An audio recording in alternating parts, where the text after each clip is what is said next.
So she keeps looking at me, making sure we're on the same page. She has her gun up for about 20 minutes, maybe 25 minutes total, just looking down the scope, waiting for an opportunity. And she finally gets one. And she looks at me one more time, and I confirm and everything else. And she takes her shot, and that deer dropped right where she stood. I mean, she didn't move 2 feet. Never expected to see an elk walk right. He was probably still 400, 500 yards away, but with your binos, it looks a lot closer. So this place was enormous. And it was just neat to see him just like stroll on by and then come back around and see him again. Tejas. Still too. Tejas Hunt Club Podcast is the podcast for you and you and you and you. What's up, guys? Welcome to episode 28 of the Tejas Hunt Club Podcast. I'm your host, Brandon McDowell, also joined by the other host, Meagan McElya. And today we're going to be talking about Meagan's first guiding trip. Mm-hmm. She was a mentor on a mentored hunt. So she got to help a first-time hunter kill their first elk. Yeah. So we're going to talk about that today and get the whole backstory on that. But first, got to take care of a little business. As always, I said I was going to keep saving some things from Instagram that I found and keep talking about them. So first off, we want to start with the El Patron Dove Hunt video. Awesome video. If you haven't seen it, go over to the YouTube channel and watch that video. Thanks again to Tim Willis and Brandon Brennermeyer for inviting me on that trip. The podcast was good too. If you haven't, that's episode 27. So go check that one out as well. And then we just dropped a bow setup video. So Meagan and I went over our bow setups for whitetail this year. Mm-hmm. So we have that video on the podcast platform and on the YouTube channel. I would suggest watching it on the YouTube channel, but listen to it also on the podcast. Yep. And then our buddy Zach Vikirovich, I mentioned he was going on an elk trip in his podcast, and he shot an elk. So he sent me a message when they were out in Montana and explained to me kind of the story, but I think I'm going to try and get him on the podcast to tell the full story about that because so cool. From the looks of it, it looked like an awesome trip. I know they were having some trouble at first finding elk, but then he finally got one. So definitely want to get him on and to tell that story. Where was he? In Montana. Oh, that's so cool. Yeah. I saw the pictures. It was awesome. And he had Montana Outdoor Imagery, I think is his handle, but his name is Mike Klingen. Yeah. He was photographing the whole trip. Yep. Mm-hmm. Yeah. So he was on the trip with Zach, and he followed him around and filmed it and everything. Epic. So I have a feeling they're going to have a pretty good video to go along with that too. Yeah, I'm excited about that one for sure. So that's pretty cool. Also, speaking about elk, there have been some awesome, huge elk coming out of West Texas. Yep. I mean, I've seen that too. Up until a couple of years ago, I didn't really know that there was elk in West Texas. I mean, obviously you have them on high fence ranches and stuff like that, but these are free range elk that have come over from New Mexico, I'm guessing, and maybe possibly they were here this whole time. I think they were here this whole time, and they were just hiding out. And their numbers are growing, and there were some big bulls being killed. I know Perennial Outfitting, they killed a pretty big one. Scotty Campbell, the guys at Top of Texas, Sloan Brown, Ryan Gentry, and then Texas Hunting Resources. They killed some big bulls out in West Texas too. So shout out to those guys out there chasing those elk. Hopefully soon it's on the list. Yeah, I'm saving my pennies. So we don't have to go as far as we thought. Maybe. Yeah, I mean, I'll take a West Texas raghorn probably just about over any other elk. I mean, Don't get me wrong. It's Texas. A big 400-something inch bull like off the res in Arizona would be cool. Well, yeah, but it's still it wouldn't hold the place in my heart like a West Texas. I just want the meat, man. Yeah, elk is gosh, delicious. But so shout out to those guys for putting down those animals and everything, and then sharing it on Instagram for me to look at and drool over. So thanks, guys, appreciate it. And kind of piggybacking off that about animals that are resurging in the state of Texas. They actually caught a black bear in Uvalde the other day. If you didn't see it. I just drove through there. Yeah. If you didn't see it. Sunday. Yeah. So there was a black bear that was walking through town the other day. Oh. possibly on Sunday. I have to look on what day it was. I was at a gas station in Uvalde. Yeah, so there's a black bear running around. That's crazy. I saw the post. Didn't Texas see the Parks and town. Wildlife, they captured and wow. they like took off, I guess, somewhere else. They didn't kill it, I'm pretty sure, but they took it off and released it somewhere else. But pretty cool. Black bears are making a resurgence, coming back, man. But that one was just walking around broad daylight in the middle of town. So hopefully, not great. Like you said, we really don't want human black bear conflict because it's not going to be good. But I do like seeing them back on the landscape and hope they keep growing. Just out in the bush, not in the middle of town because I don't want to have to kill them for no reason. And then they're just giant raccoons, though. Taken care of. They act like giant raccoons. They like getting into everything. Yeah, pretty much. They go through trash. I mean, you can look at all the stories and stuff from like New Jersey and like on the East Coast and stuff. And I mean, they just go tear up your trash, tear up your stuff in your yard. I mean, up there, they're pretty much a nuisance just because they don't manage them well. So I know they are protected in the state of Texas, but if it does get to that point, I hope, Texas Parks and Wildlife will make decisions to where, we can, hunt them or, pay for tags to get them, and that can go back to, keeping the rest of the black bears there. Do some research on them. Yeah, definitely. Get some numbers. That'd be pretty cool. Yeah. And on that note, also, howl.org, I'm going to keep bringing it up. If you aren't involved in it, you should be if you like hunting and fishing.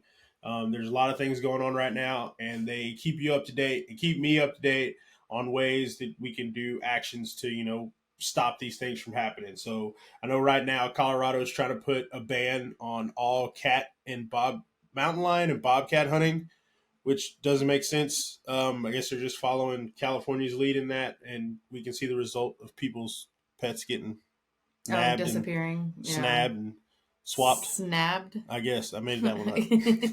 But so there are some things that we can do about that, and Hal's figuring all that out. So subscribe to their newsletter, follow them on Instagram. We'll be sharing their stuff on Tejas Hunt Club's page, so you can keep update on there. But like I said, the email is going to be the best way. They send you actions to do. Basically, you just go on, log into the Action Den. They'll have a letter typed out to the respective, representatives and people that need to read the letter, and you just basically fill in your name. I read the letter to see what they're actually saying, and I suggest you all do that also, not reading the terms and conditions of things. Yeah. So, but just check that out, sign up for it, and then go through the Action Den.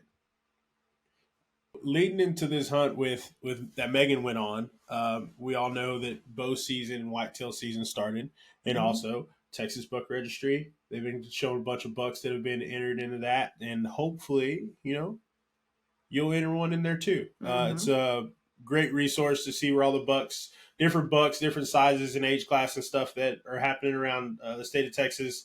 Tom Paul Glazer started it. Definitely check out their Instagram page. And then if you shoot a buck this year, get it registered on the Texas Buck Registry. I'll give a shout out to Will German. He shot a pretty big buck, and he has shared it on the story today. It was like 178 and some change. He had it on Texas Buck Registry. So follow their Instagram page. I know they're on Facebook as well. But get your buck entered in to the Texas Buck Registry. It's just cool for me to see, like, that's in the county we hunt in, or like that's a county that, like, so-and-so hunts in. Like, free range, low fence deer that are just hanging out around where we hunt. It's pretty cool. Yep. And then, you can enter high fence deer in there too. Absolutely. There's different categories. Yep. Different categories. But I guess stuff, right now we're hunting low fence. And so for me, I'm always excited to see like what the potential that there's is. Always like something out there that can be found. Yeah. Hidden away. Yeah. Shackelford County, as always, has some of the biggest deer that I've seen come out, and they just keep piling them out, man. I mean, they've already shown probably 6 or 7 on Texas Buck Registry already that are 160 plus. So Shackelford County, shout out to y'all. Management. Y'all are raising some big deer for sure. So speaking of deer, Meagan, give us a little story on how you got involved also in this and how your first mentored hunt went. So this past weekend, I went down to La Pryor, Texas. Actually, that's probably just the closest town to where we were on this property.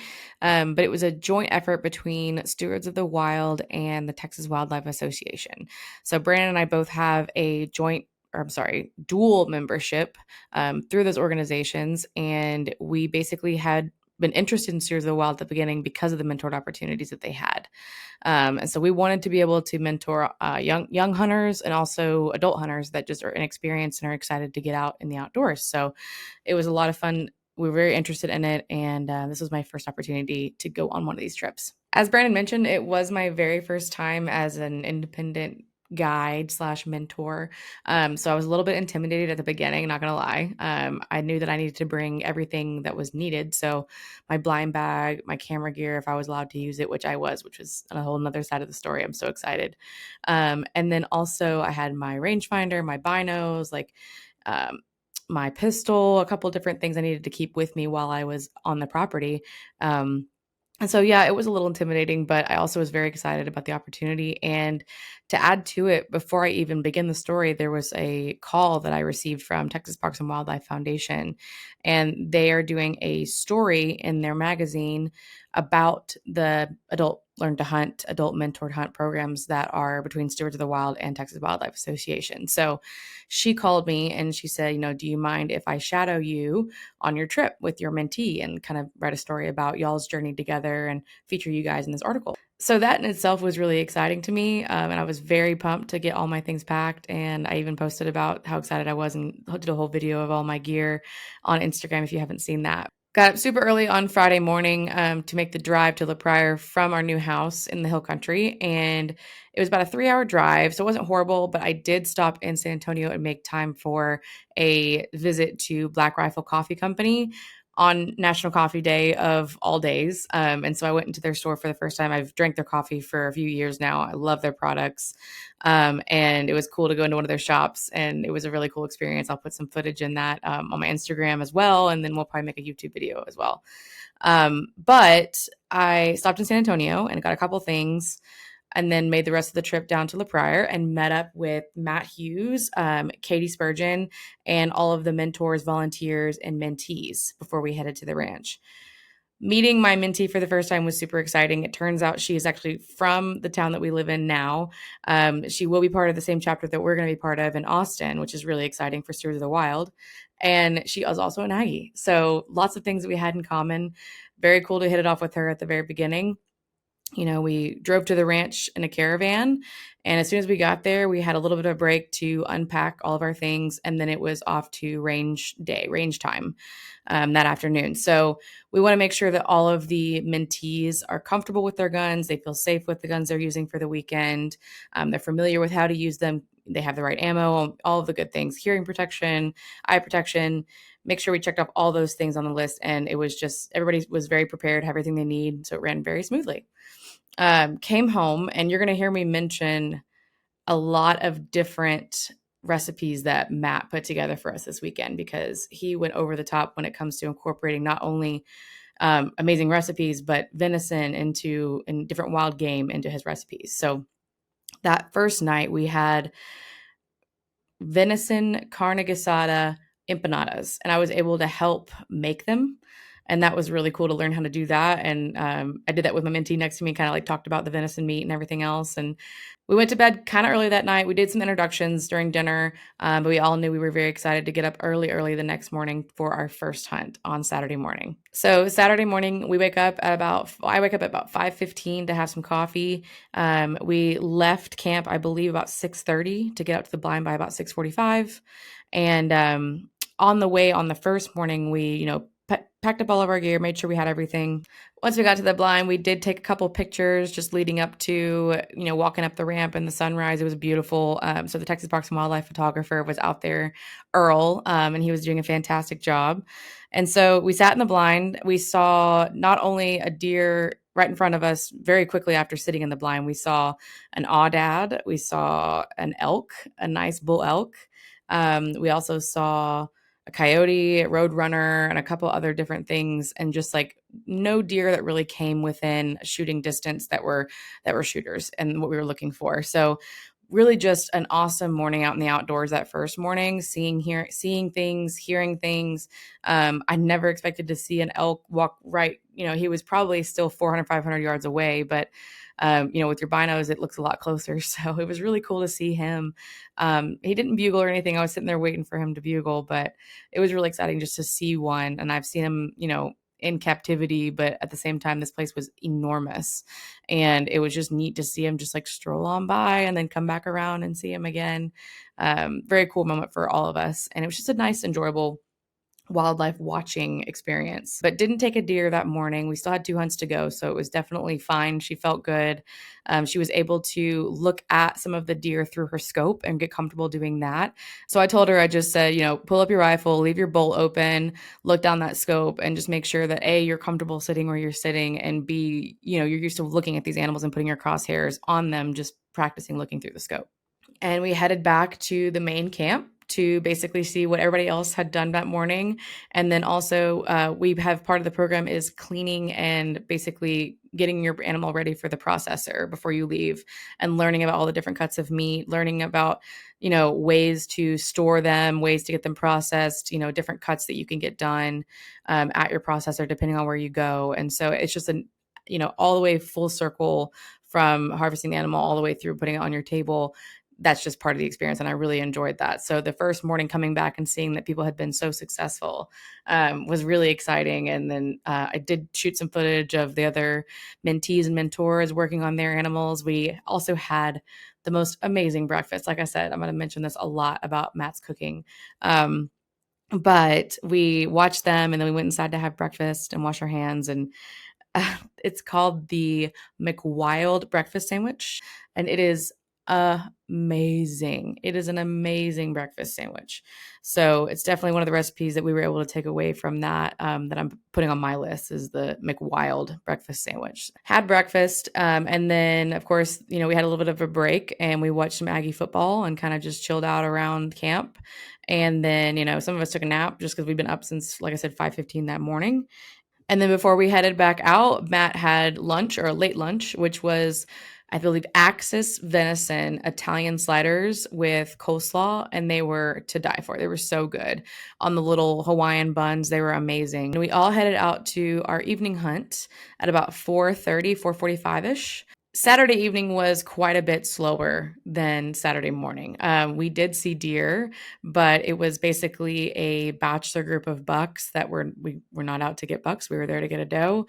So it was cool watching them, interact with each other. And we saw a couple different does like off in the distance and a couple bucks in the distance, but nothing even came close, and definitely wasn't as exciting as seeing, the elk and the aoudad and everything the morning before.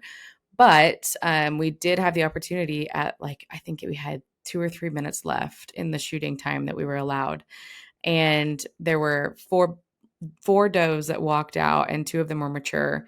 And basically there was 2 different senderos, one going this way and one going that way, onto like basically 2:00 and 11:00. And they walked across the 2:00 right side. And we were like, oh, if they come out on the other side, like, we may have a chance at these does.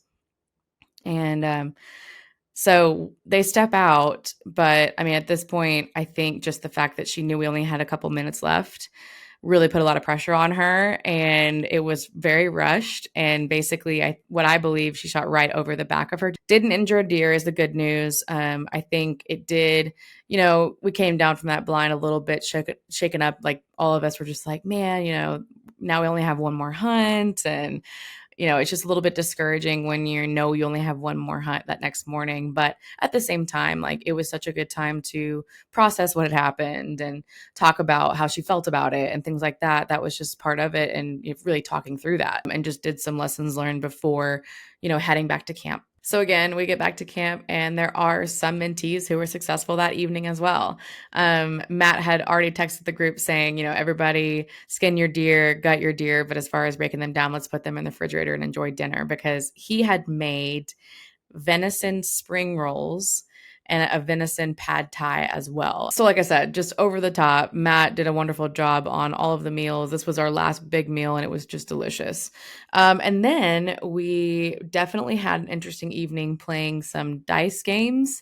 I can't even remember the name of the dice game, so you'll have to ask Matt about that. But playing dice games, I've never heard of it before, but it was so fun, and so competitive, obviously. But just enjoyed a couple beverages around each other, played dice, stayed up maybe a little bit too late for getting up the next morning. But, it was a lot of fun, and we had quite a few, laughed together and had a lot of like-minded people in the same place, just having a really good time outdoors. And just getting to know different people from different areas and different backgrounds and lifestyles. So it was definitely a very fun evening. I enjoyed that part of the trip probably the most, outside of, the hunt, the successful hunt that we had. But it was a lot of fun. And I was very excited going into Sunday morning. We were just telling everybody that we were building suspense. That's all we were doing, just building the suspense. So we had a lot of pep talks that night and talked about, what she was expecting and hopefully what she's excited for the next morning. So it was definitely a good night. So Sunday morning, the pressure is on. We've already been told that the night before, Matt broke it out and said that we have until 9 a.m. To shoot. And so at 9 a.m., everybody's coming in because we had to clean out camp and be off the property by a certain time. And so we had basically 2 hours. We left camp at 6:45 and got to the blind around 7. So the first thing we saw was a pretty nice buck, and there was a doe hanging out with him, but she was pretty young, a little bit smaller, and so we were going to try to see what else was going to come out that morning. It rolled around to about 8 o'clock, and at this point, we know we only have an hour left, and we still haven't really seen anything. And as soon as we start talking about it a little bit and whispering about it, I look over and there's about 5 does that are walking up. I think 5 or 6 does that are walking up, and so basically we looked at him and there's 2 younger yearlings, fawns yearlings, and there's about 6 does. And one of them is healthier than the others. She's a little bit bigger than the others. And so we're like, okay, that's our gal. And so I basically was like, okay, make sure that we're looking at the same doe. Like, is she's more gray than the other ones, and making sure that at all times she was aiming at the correct animal. And so that was a challenge in itself, because you have hearing protection on, you're trying to whisper.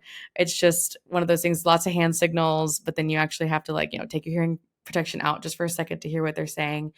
And anyway, so she keeps looking at me, making sure we're on the same page.